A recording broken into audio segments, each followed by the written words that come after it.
রাজুদা, বলো। কাকিমা তো এসছে। হুম। আর একটু আগে যে একটা মেয়ে এসেছিল দোকানে, হুম। আমরা যেটা দেখলাম ওখানে দাঁড়িয়ে, আমরা তো সবাই ছিলাম। হ্যাঁ। তো উনি দাবি করছে হুম। ওই যে মহিলাটা এসেছিল উনি তোমার স্ত্রী। হ্যাঁ। তুমি এই বিষয়ে কি বলতে চাও? আর কাকিমার কাছ থেকেও শুনে নেব, সত্যিটা আমরা কি জানবো। ঠিক আছে, তো কাকিমা বলো বিষয়টা কি হয়েছিল।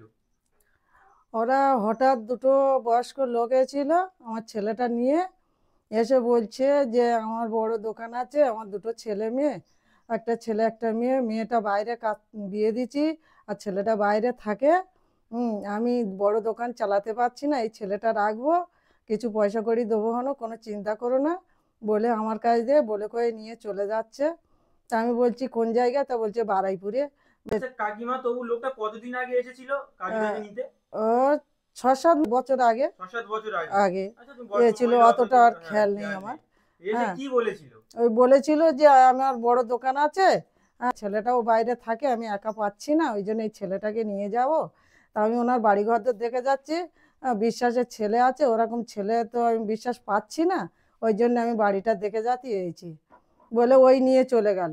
আচ্ছা। আর যে ওর আধার কার্ডটা জেরক্স করে দাও, আমরা বিশ্বাস একটু পাচ্ছি আর পাই না, যদি বা ও কিছু নিয়ে চলে আসে, ওই জন্য আধার কার্ড চেয়েছিল, আমি দিইনি। হ্যাঁ, এবার কিছুদিন পরে আমার মেয়ে হসপিটালে যাচ্ছিল, তা ওর সাথে দেখা হয়েছে, আমি আই কার্ডের জন্য খোঁজাখুঁজি করেছি, পাইনি। তা ওর বোনের সাথে দেখা হয়েছে, তা ও বলছে যে তুই বাড়িতে যাসনি, মা খুঁজছে। তা বলছে আমি একটা ফেঁসে গেছি বলে, এবার ওখান থেকে আমার ভাই তো, তুই এই ছেলেপুলের মা হয়ে আর তুই আমার একটা ছোট ভাইকে এরকম তুই ভুলিয়েছিস বলে ও ওখানে ঝগড়াঝাটি করে চলে এলো। আর সেখান থেকে মোটকোটা ওদের কোনো ইয়ে ছিল না, কিছুদিন পরে ফের আবার ছেলে আমার কাছে এলো। যেগুলো বললো তোমার কাছ থেকেও কিছু আমরা শুনিনি। মেন জিনিসটা কি হয়েছিল তুমি একটু বলো, তোমার নিজের মুখে আমরা শুনিনি। তো আমার যখন আমি আদাপট্টিতে যখন কাজ করতাম তখন আচ্ছা, ওরা। তোমার যখন ওই যারা এসে তোমাকে নিয়ে গিয়েছিল, হ্যাঁ। তো সে বারুইপুরে কি দোকানে কাজ দিয়েছিল? না, কোথায় কাজটা দিয়েছিল? ওরা আমাকে ভলিয়ে বালিয়ে মানে ওষুধ দিয়ে মানে এমন ভাবে করে দিয়েছে, তারপর কোথায় নিয়ে গেছে ওদের বাড়ির মধ্যে না কোথায় আমার বসেছে আমার খেয়াল নেই। আচ্ছা। আমি সিধা সাদা ভোলাওয়ালা মানুষ, হুম। তোমরা জানো, বা যারা অডিয়েন্স, যারা আমার এত ফ্যান ফলোয়ার তারাও জানে যে আমার টিপ সই করিয়ে নিয়েছে।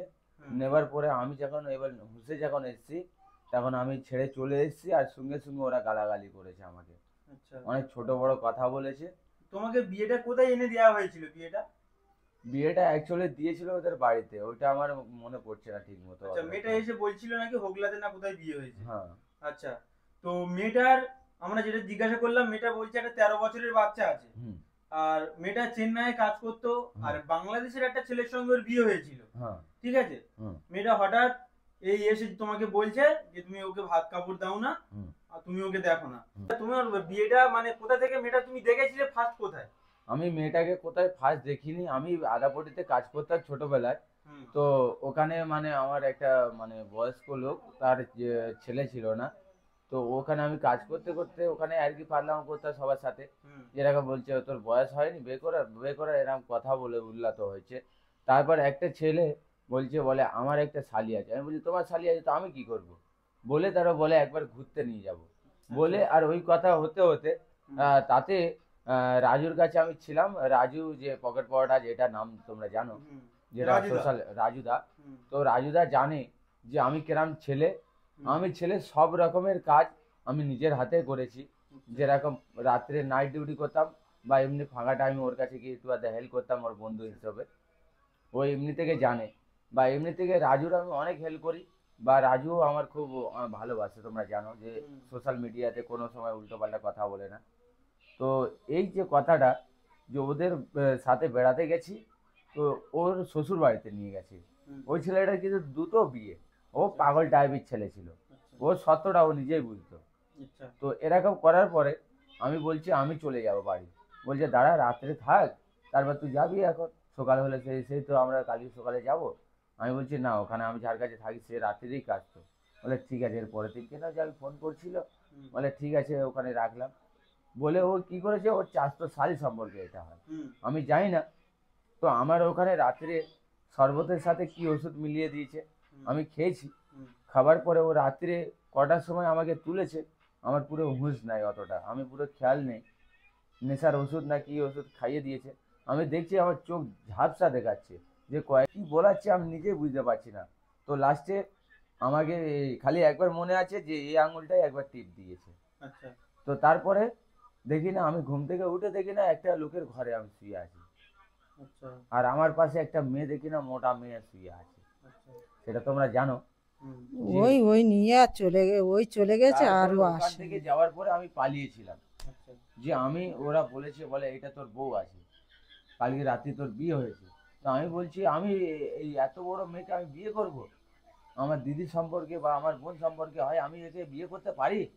বলে ওখান থেকে আমি ঝামেলা করে ওখান থেকে ওদের সাথে কথা বলে আমি চলে এসেছি।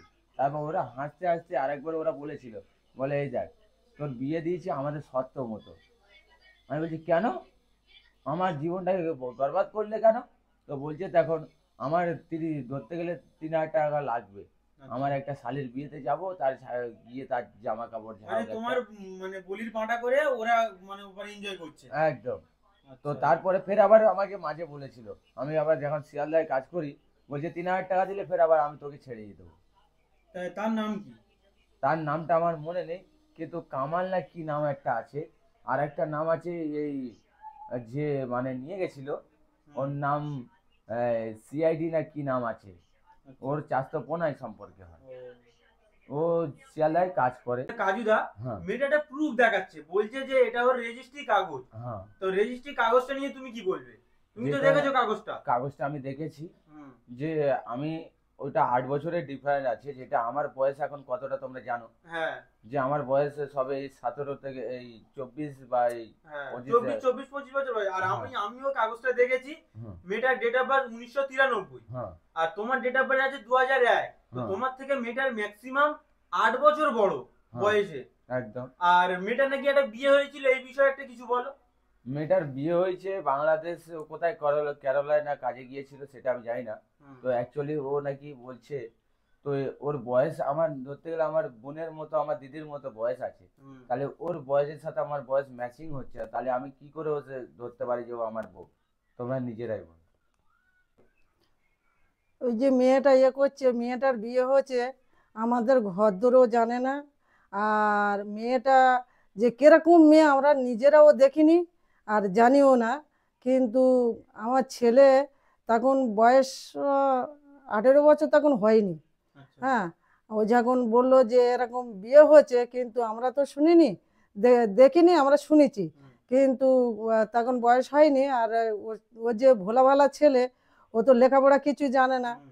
আর এমনি একটু মাথা গরম ছেলে, কখন কিভাবে টিপসই নিয়ে বিয়েটা দিয়েছে তাও আমরা জানি না। আচ্ছা, হুম। মানে কাজুদাও সেটা বলছিল, ওনাকে নাকি কি নেশার কি জিনিস খাইয়ে টিপসই দিয়ে নিয়েছে, ও সই তো করেনি উনি, আর আমরাও উনি দেখলাম। উনি লেখাপড়া কিচ্ছু জানে না, আমার ছেলে আচ্ছা লেখাপড়া কিচ্ছু জানে না। আচ্ছা। আচ্ছা কাজুদা, ওই যে প্রুফটা দেখাচ্ছে, কাগজটা এখন নকল করা যায়, তুমি এই বিষয়ে কি বলবে? যে ও যদি আমার প্রকৃতির যদি বউ হয়, হুম তাহলে ও অরিজিনাল কোনো একটা প্রুফ আনবে, হুম তাহলে ওটা বসাবসি হবে। হুম বসাবসি হওয়ার পরে আমি দেখবো যদি ওটা আমার যদি সত্যিকারে এটা যদি আমার হয়ে থাকে, তাহলে আমি মেনে নেব। হুম। না তো ও যেরকম কার সাহারাতে এরকম আমার সাথে এমন খারাপ উল্লাত করলো বা আমাকে এই যে ফাঁসালো, হুম। তার পরিণতি এবার তোমরা দেখে নাও। ঠিক আছে। আমার খুব ভালো লাগলো কাজুদা সত্যি কথাটাই বললো, কারণ সবার লাইফে একটা করে ঝামেলা থাকে। কাজুদা হচ্ছে সরল সোজা মানুষ, আর এই হচ্ছে কাকিমা। তো কাকিমা অনেক দূর থেকে এসছে, কাজুদা এখন সাথে জয় না করে, আর কাকিমা অনেক দূর থেকে এসছে একটা ছেলের বিপদের সময়। আর কাজুদার মনটাও খুব খারাপ, দর্শক তোমরা দেখতে পাচ্ছ। কারণ ওনার তখন বয়স অনেক কম, 16-17 বছর বয়সে একটা মানুষকে এরকম কাজ দেওয়ার নাম করে গিয়ে ফাঁসিয়ে এরকম বিয়ে দেওয়া হয়েছিল। তো কাজুদা সোশ্যাল মিডিয়ায় তো বলবে ওনার বিয়ে হয়নি, ওগুলো তো বিয়ের মধ্যে পড়ে না। মানুষকে নেশা করিয়ে যদি বা টিপসই দিয়ে বিয়ে করিয়ে নেয়, সেগুলো বিয়ের মধ্যে পড়ে না। তো কাজু ভালোবাসে এমনি সবাই আছে, সবাই আসুক। আমি যেরকম কন্টেন্ট দেওয়ার ইউটিউবারদের ভাইদেরকে আমি সবাইকে একদম আমি যেরকম দিই সেরকম দেবো, সবাইকে আমি কন্টেন্ট দিয়ে একদম যেরকম ওরা চাইবে সেরকম আমি করব। আর একটা কথা, যেটা হচ্ছে আমার যে ফলোবার বা এমনি যারা আমাকে খুব ভালোবাসে, বলো। তো এই যে ও আমাকে স্বামী দাবি করছে, তো এতদিন আমি না খেয়ে না দেখে আমি যেরকম শিয়ালে পড়েছিলাম, তখন ও আমার দেখতে চায়নি। তখন হ্যাঁ। এখন আমি যে সোশ্যাল মিডিয়াতে এখন তোমাদের ভালোবাসা পাচ্ছি, সেইটা দেখে ও হিংসাতে জ্বলছে, বা এবং ও কি বলতে চাইছে সেটা তোমরা বুঝতে পারবে অবশ্যই। হুম। সেটার মধ্যে আমার এইটাই যে আমি সবার ভালোবাসি বলে আর সবার সাথে থাকি বলে এই জন্য, আর আমি যে যতটা আমি ধাপে উঠছি, ও চাইছে যে অনেকজন মানে মানুষ আমার শত্রু হয়ে দাঁড়িয়েছে, তার জন্য যে ও ওরমভাবে ওদের কথা শুনে ও এসেছে। যে সত্যি প্রমাণ তোমরা জানো যে অনেক মেয়ে অনেক রকমের অভিনয় জানে। হুম।